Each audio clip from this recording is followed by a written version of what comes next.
Shukor nakashlem jong unong san Hima.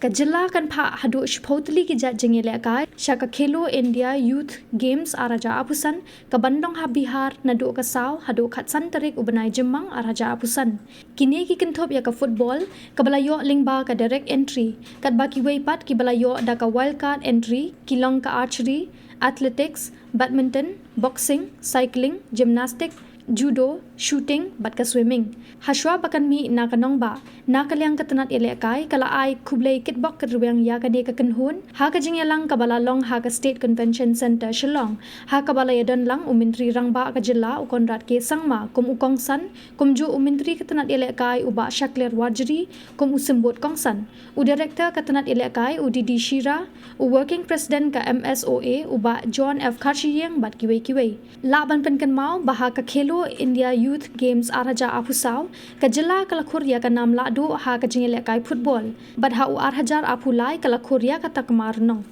Meghalaya comprising of athletes competing in archery, football, judo, swimming, shooting, badminton, boxing, gymnastics, athletics and cycling. For your information, while the state received wildcard entry for 9 disciplines, the Meghalaya football contingent, being the championship team in the discipline of football in the 2024 edition of Khelo India Youth Games held in Tamil Nadu, received a direct entry for participating in the games.